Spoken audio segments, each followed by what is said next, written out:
Welcome to this episode of Safe Home Podcast for struggling teens and their families finding their healing path.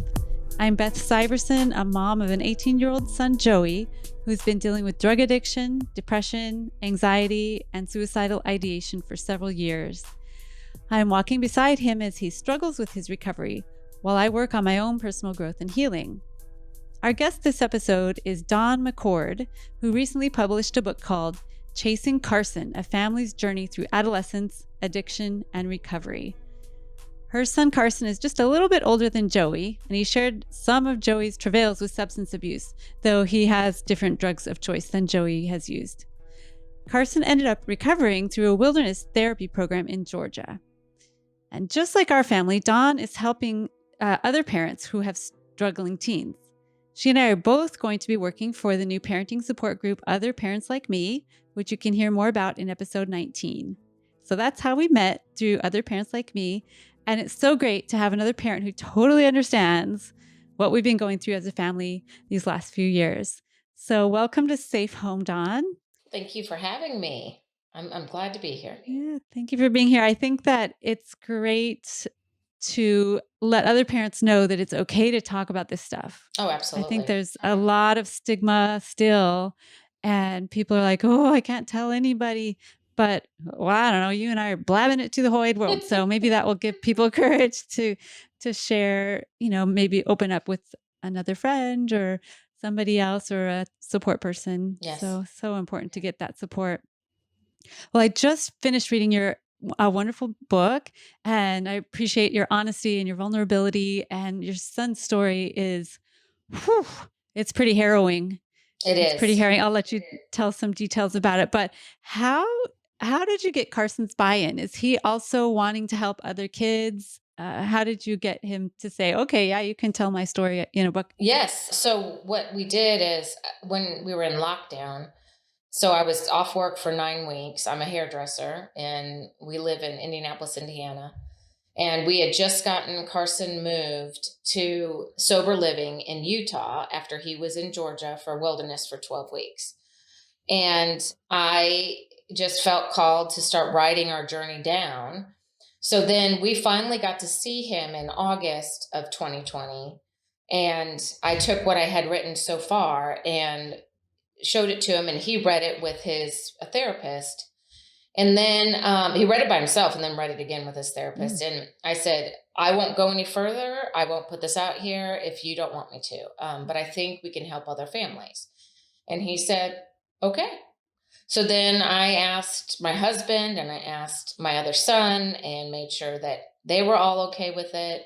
And then everybody that's been mentioned in the book, they've definitely been all on board and with it, and just wanting to bring light to the fact that adolescent addiction is real. Yeah, it is really real. And it just seems like it's everywhere. And yet no one's talking about it like on the ground level, So, Right. yeah, it's so important. And just to let people know there's nothing to be ashamed of. If our kids had cancer or diabetes or something, we wouldn't be afraid to tell people. They'd have, Right. bake sales and stuff for your kid, it's, but if your kid's addicted and struggling in that way, it's, sometimes people feel like, oh God, I better not open my mouth. But, maybe more people than people know are struggling with the same exact thing. And they're just all pretending everything's just fine. Right. And I'm finding now that with the book out and people knowing more about our story, and just even over the past couple of years, people have reached out and want, either through Facebook or through a friend of a friend or, one of my clients. And they just go, I have this issue too. This is what my child is doing. And do you think that you could tell me a little bit about your journey? And I'm like, well, funny, I'm writing a book.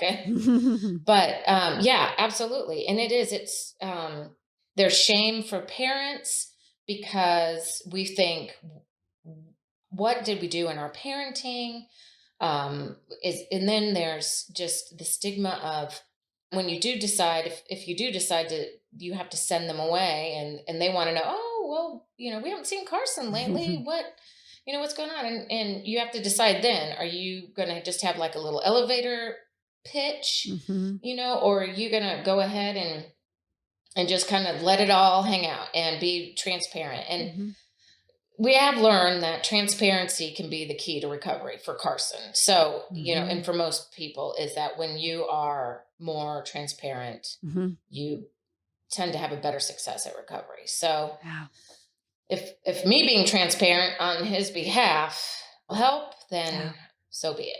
Yeah, just holding things in for a long time, important big things like this in your life, it takes so much energy just to protect it and to not let anyone see it, to be masked all the time. So this is what's going on.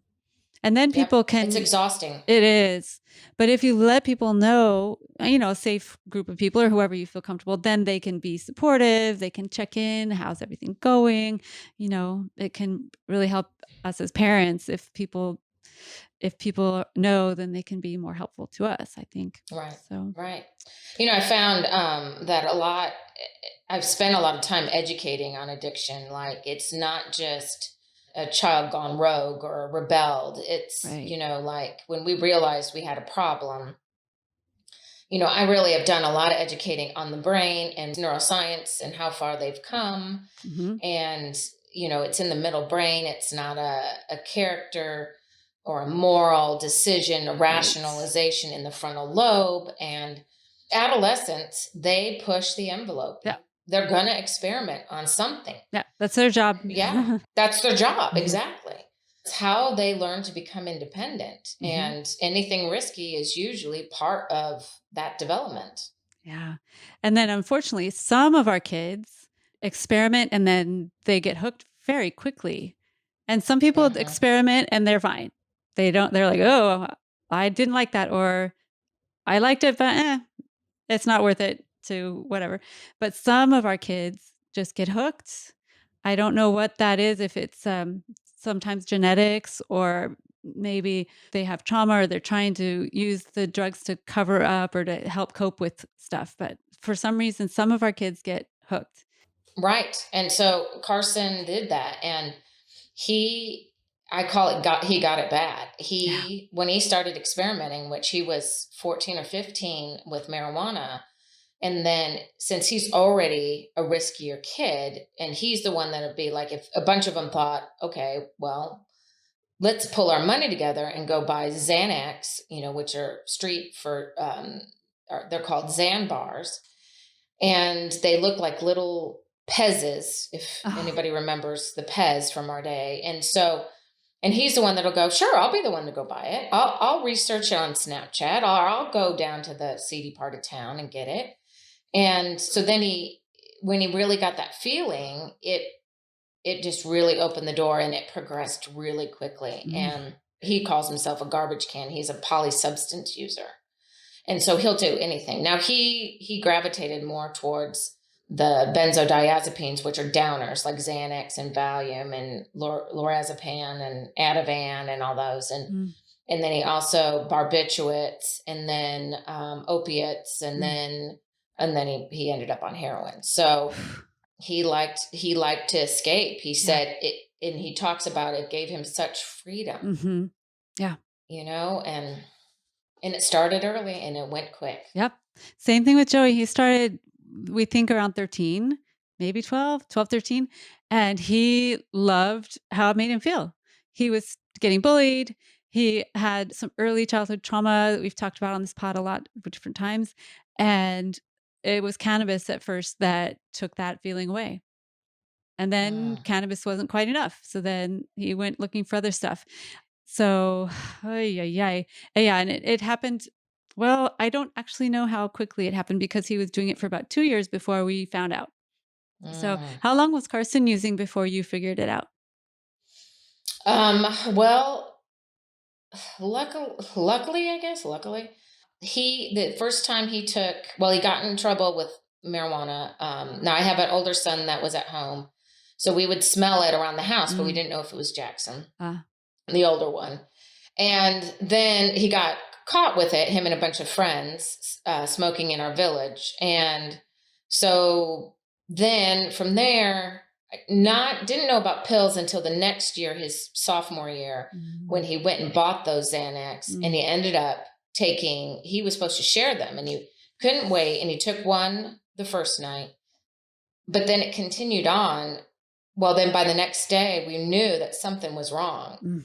And he then probably took anywhere from 6 to 8, and he was high for 48 hours. And by the time we got him into detox at our local recovery hospital, it probably been 60 hours since the first pill. Yeah. And so it was pretty in our face. We could tell especially with the Xanax, because it changed his personality so much.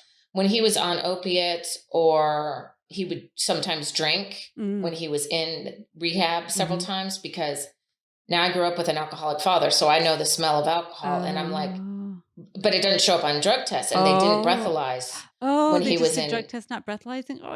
Yeah, I don't know why they didn't do that.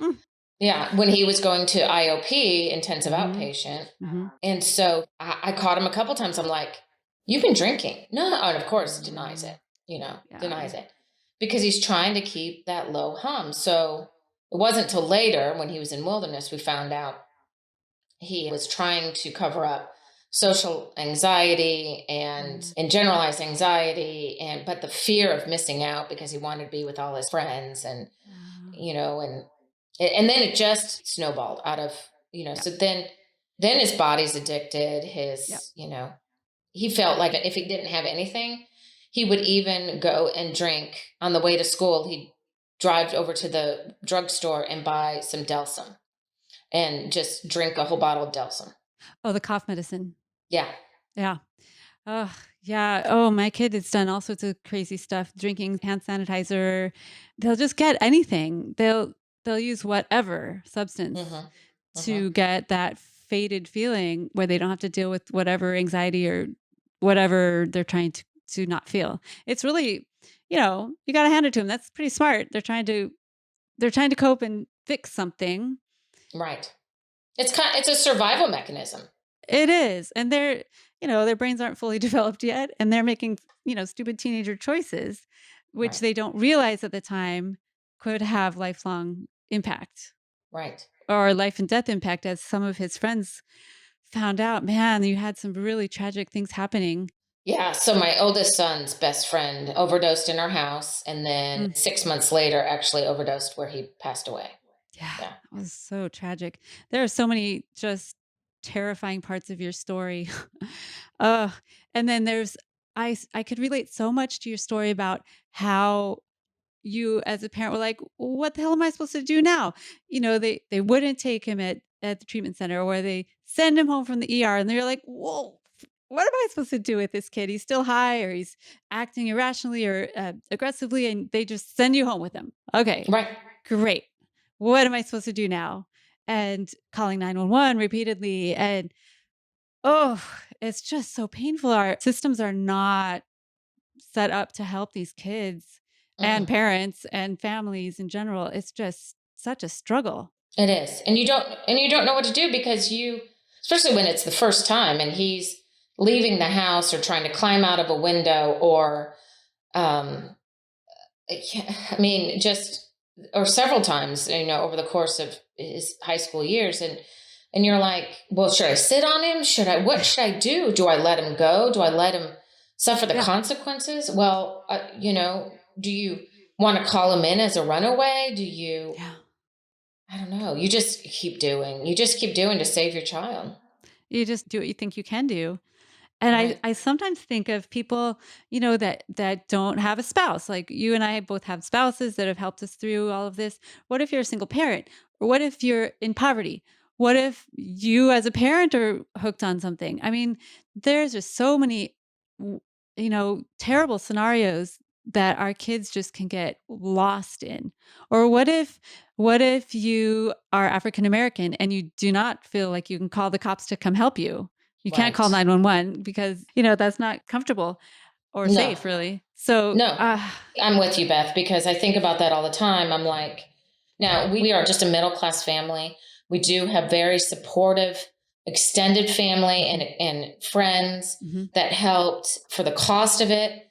But I I do. I worry about those that are impoverished and that can't afford to send your kid away, or that you fear getting help because of you might get in trouble yourself because you don't trust those in authority, our African American friends. I hate it. Or CPS will come after you, or, there's so many risks involved. And, it's just like landmines everywhere. And you're just trying to figure out, I just want my kid not to die. That's all you want, is your kid not to die. And help sometimes just seems to be not there in our systems, our healthcare system, our community systems. So, that's one thing I'm hoping to just move people a little bit, my tiny little podcast here, to help people realize that change does need to be made to our healthcare system, and that we do need to really think about how we're treating people.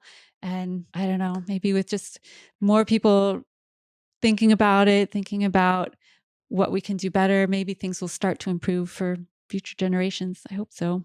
Right. I agree. I mean, it starts with, it might start in the schools where then social workers at the schools can help start educating the kids. It could start with curriculum and starting early, and building on it, starting with something small in kindergarten and moving on and hitting it hard in fourth grade before they hit, the middle school years.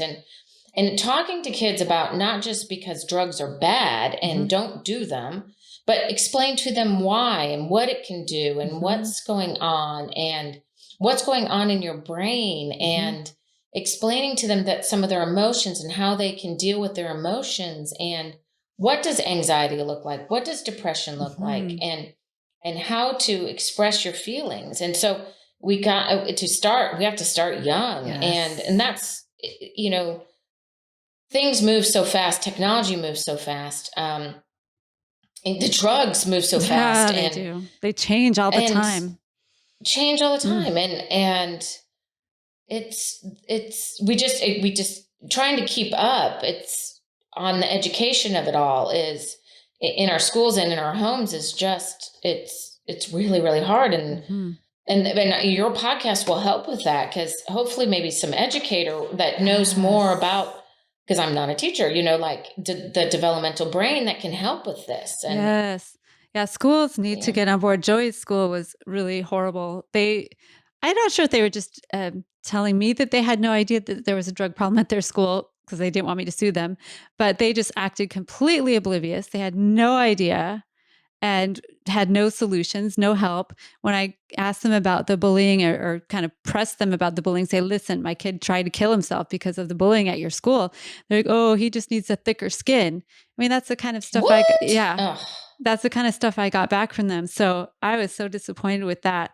But the educators, the administrators, all the way down, there's just needs to be more realizing and how prevalent this is. It's such a huge problem, especially with the vaping.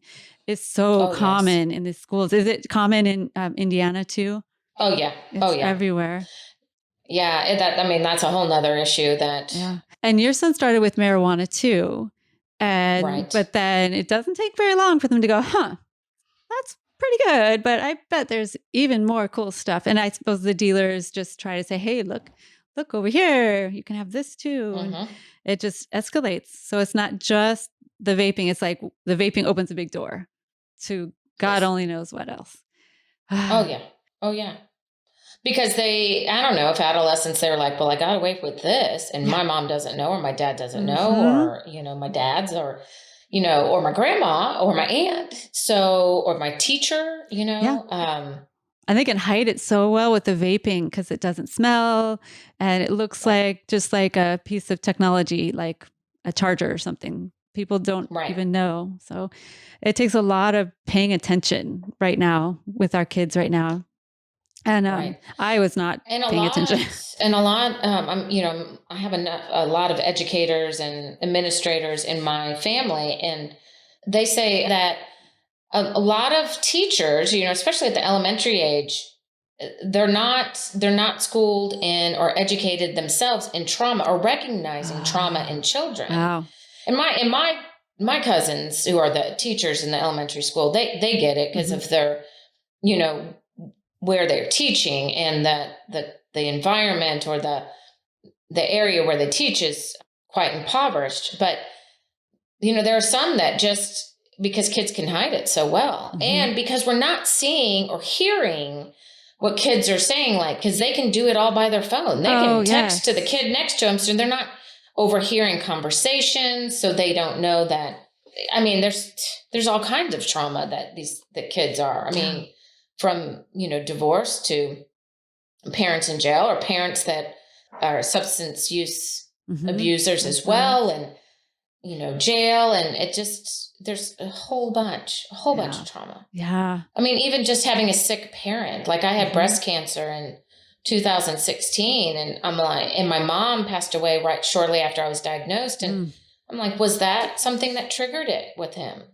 Yeah. Cause that was right around the time. Yeah. I was actually pretty sick right when I think he started too. That's interesting. Yeah. Yeah. And I often wonder, I wasn't really there for him for a couple of months. So I don't know. Those kids are in such transition when they're adolescents and they're trying to figure themselves out, trying to figure out their identity, and they still really need us, but they're trying to get away from us. And it's just such a rough time. And the social media we touched on, that is so different than when we were kids. They can hide stuff from the parents and teachers. They have back rooms. I don't even know what goes on with their social media. As soon as the parents and teachers figure it out, they figured out another way around it. So I know it's really treacherous out there. I would not want to be growing up right now. I feel bad for these kids. No. We were just still passing notes, or we passed notebooks. And if the notebooks got, confiscated, then you might find out something. Yeah, that's it. And then they'd read your note aloud in class and then, okay. But now it's so underground and secretive. And it's so dangerous. So your son was in and out of treatment centers, rehabs, a bunch of different ERs for a couple of years, it seemed like, right? Yes. So he did. So his first time was sophomore year. Then the end of his junior year, he spent the whole summer before his senior year in inpatient because at the end of his junior year, he went on a 3-week bender. And after he had finished baseball season, and it was that reward, he rewarded himself and he was just going to go and get marijuana. But someone on Snapchat said bars for sale. And he went and sold plasma and bought them. Wow. And then that started a 3-week bender.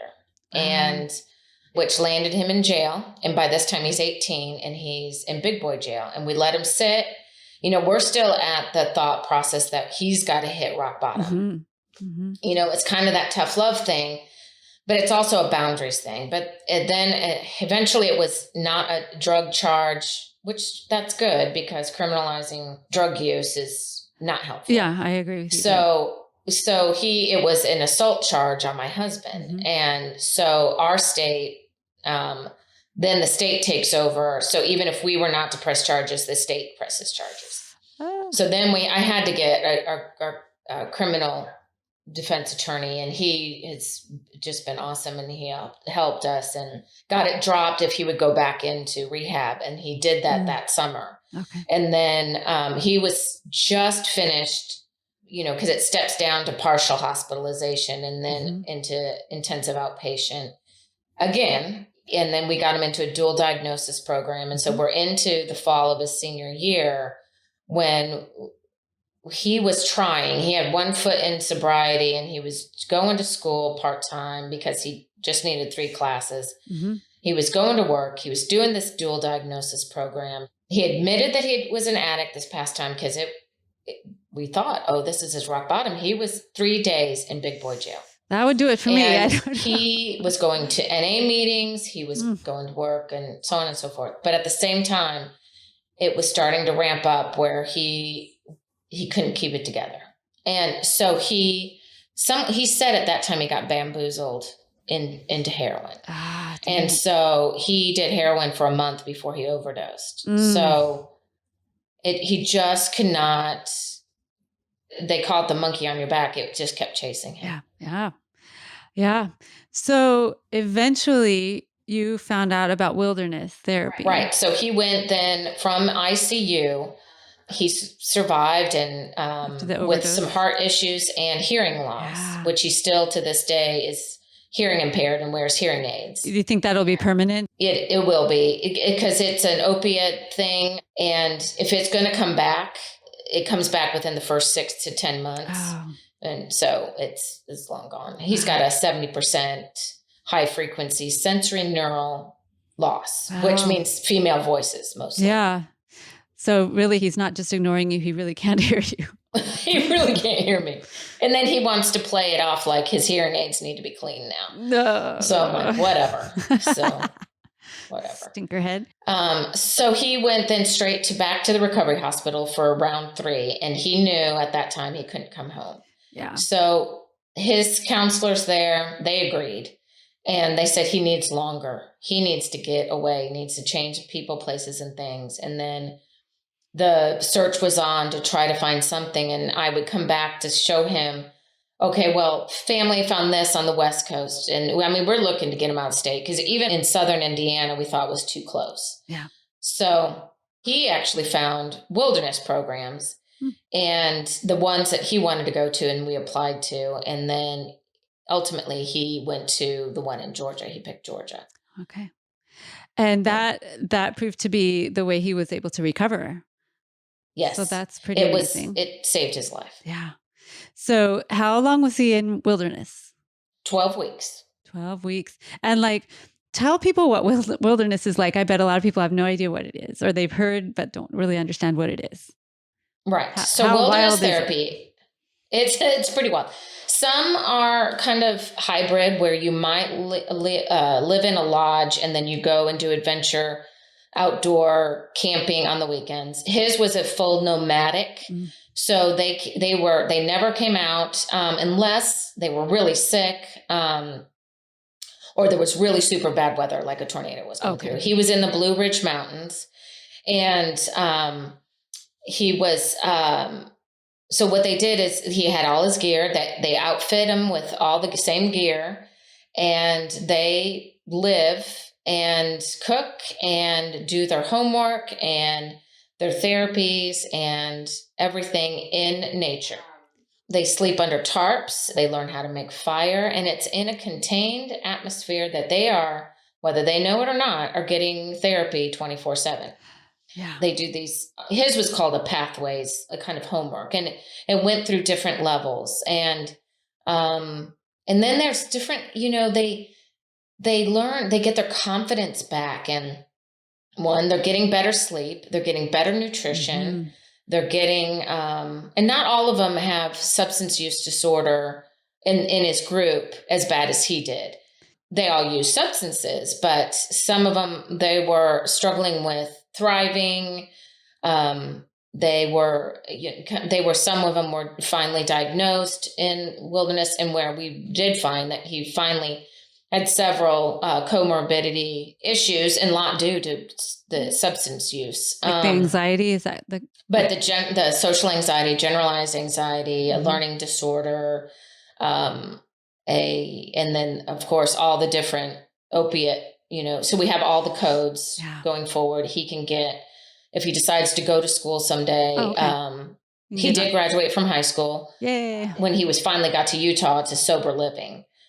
So he had finished all his classwork before he left to go to wilderness. Thank God for the vice principal that helped us do that.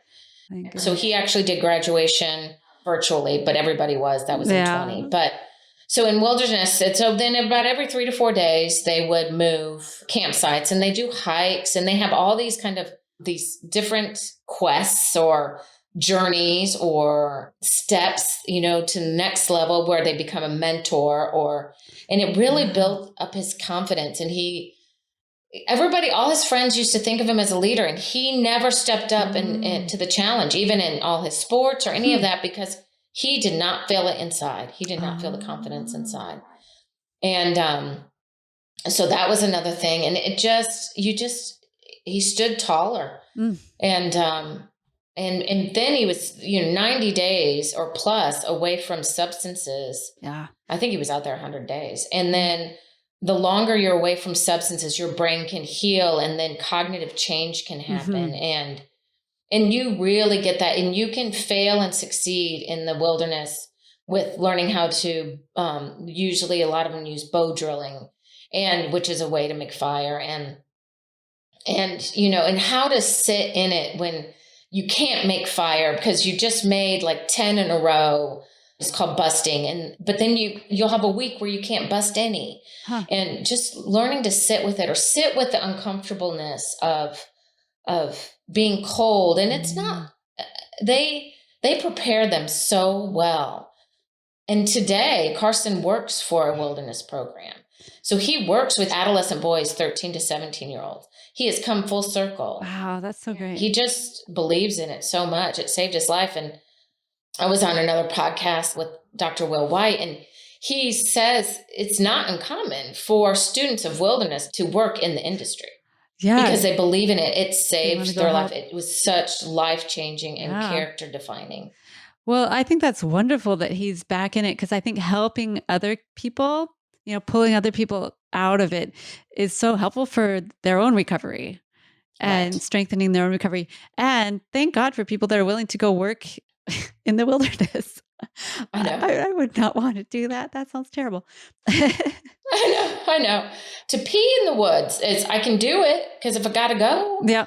But I'm like, oh my gosh. But they do it all. They just, and you just get used to living in, getting back to simplicity, being in nature and being in nature and just living with less. And you can survive without taking a full-on shower, like for a week. And you can do billy baths. They call them billy baths. And, and it's okay. You can do it. It gets down to our primal survival, how we've evolved to be such creatures of comfort. It's not to our benefit. It's to our detriment. Yeah, I agree. Just coming back to basics and take away the phone, take away, of course, the substances, and just see what's under there, Right. And I bet living out in the wild like that makes them feel so much more confident in themselves and their own abilities. And I think it's awesome that he went back in and is helping other kids now.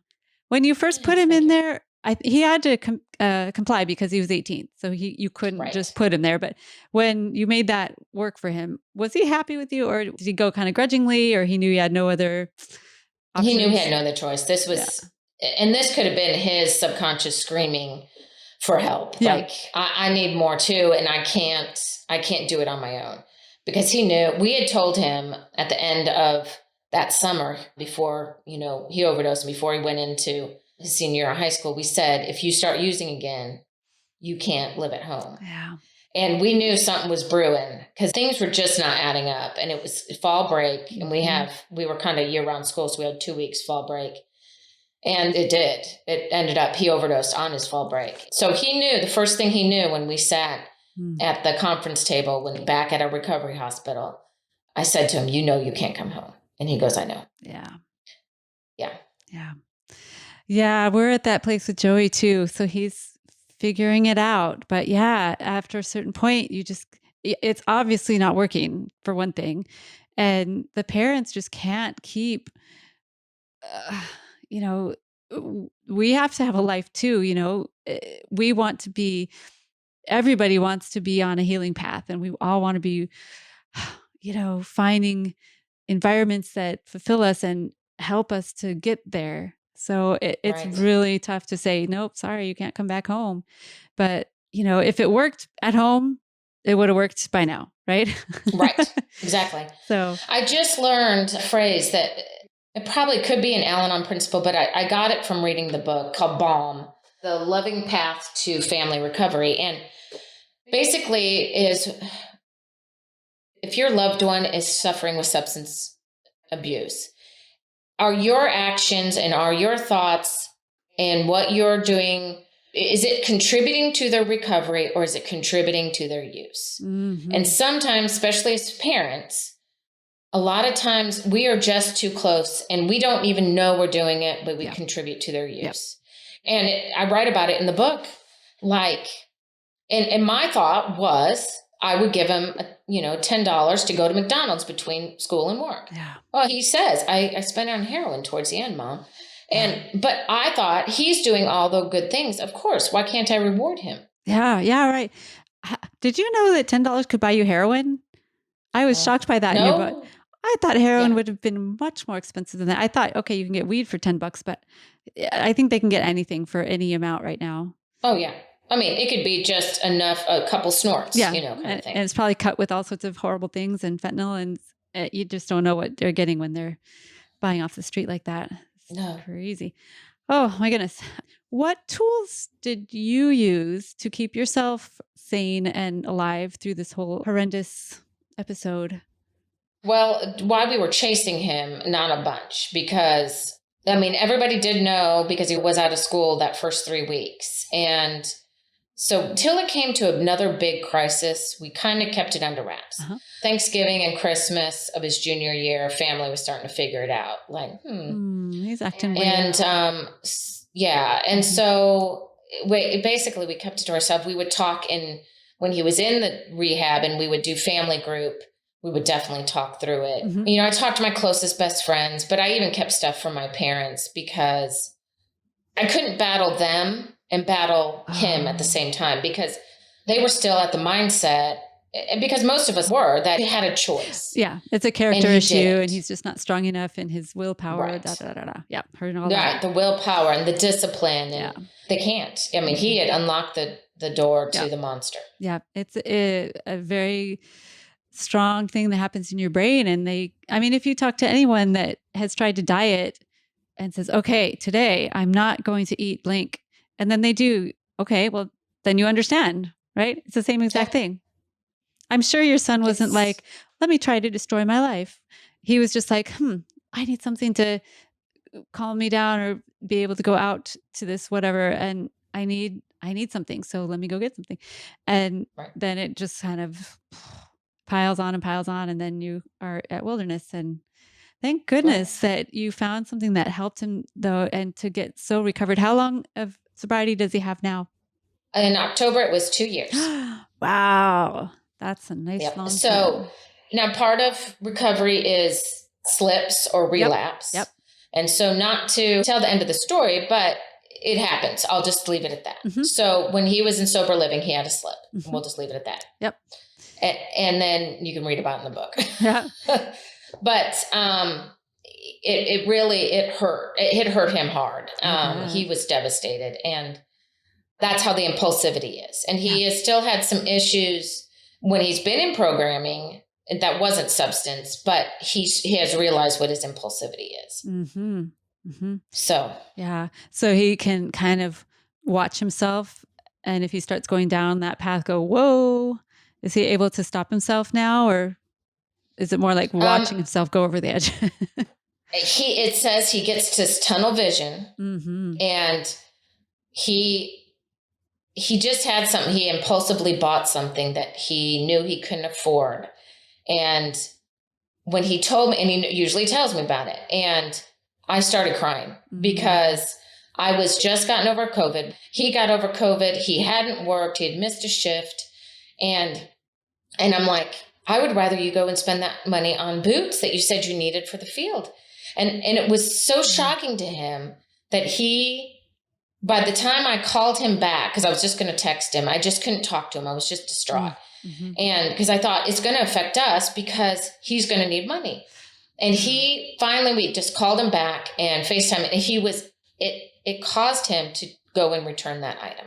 Oh. He was in the car going and returning that item. Nice. And I think with that caused him to feel better because in the end, what happens is he feels bad. And so it's kind of like trading addictions. He felt bad because then he doesn't have money. Yeah. Mm-hmm. But he liked the item. And he says it's this impulsivity, this tunnel vision. And I just do it until I can't stop. And then I feel bad. Yeah. It's the same thing. It's that reward center thing that he's got to start, still needing coping. And mind you, he's still 20. Right. So They're we've got that. still growing their frontal lobe, and executive function is not really. Right. And he's still learning to adult on his own. So yeah, it's huge. yeah. Oh, our kids, it's so hard. It's so hard for them. What advice would you give to a parent of a 11-year-old? What would you have done differently? Oh, what I would have done differently, because social media came into play. They didn't get smartphones until they were like 15, graduating 8th grade. So we went to a K-8 school. I would have been, and I don't know if I could have, but now you can be more schooled in what they're watching. Just ask for the phone. Don't be afraid to shut it off. Have it charge in your bedroom, because we were kind of growing with social media and smartphones together. It was their alarm clock. Yep. Shouldn't have never done that. Yeah. Yep. Computers. They all paid for their own computers, and I let them have computers in the room. Shouldn't have let that happen. Yeah. It should be in a common area.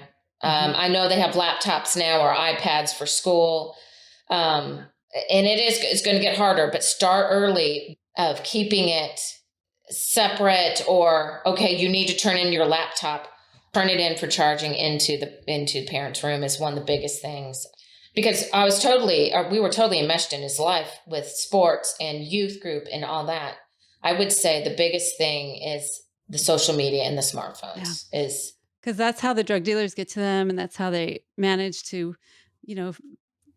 hatch these plans with their friends. And right. Oh Lordy, I understand that Snapchat is the worst one. Is that your experience? It is, because things can go away. Yeah, and they find, like you said, they're sneaky.